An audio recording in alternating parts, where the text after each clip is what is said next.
তো চলুন আজকে বিকেলবেলা আমি আর দিদি একটা খুব ভালো জায়গা আপনাদের দেখাতে নিয়ে যাব।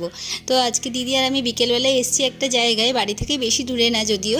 তো এদের বাড়ির পাশের পরিবেশটা দেখুন, এত সুন্দর লাগছে। তো আমরা এসেছি যেই কারণে, সেটা হচ্ছে এখানে মুড়ি নিতে এসেছি।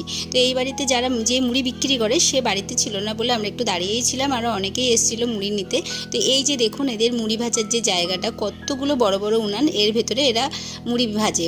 এখানকার মুড়ি বেশ খেতে ভালোই লাগে। তো দিদিকে বলি মানে আমরা তো দোকান থেকে কিনেই খাই, তো চলেন এই মাসে আমরা ভাজা মুড়ি কিনে নিয়ে আসি মিল থেকে। তো এইখানে আমরা এসে তারপরে উনি ছিল না যিনি মুড়ি বিক্রি করে, তো এটা মনে হচ্ছে ওনার ভাই। তো উনি এসে মুড়িটা দিল আমাদের মেপে, আর দিদিকে তো মুড়ির বস্তাটা ধরিয়ে দিয়েছি, দিয়ে হাঁটতে হাঁটতে আসছিলাম মাঠের পাশ দিয়ে। এত ভালো লাগছিল পরিবেশটা, বাড়ি থেকে বেশি দূর না তো, তার জন্য আমরা হেঁটেই চলে এসেছি। তো হাঁটাও খুব একটা বেশি হয় না। তো আসার পথে বর্দির সঙ্গে একটু দেখা করে আড্ডা দিয়ে তারপরে বাড়ি চলে আসলাম। তো আজকের ভিডিওটা এ পর্যন্ত থাকলো, দেখা হবে নেক্সট ভিডিওতে। টাটা।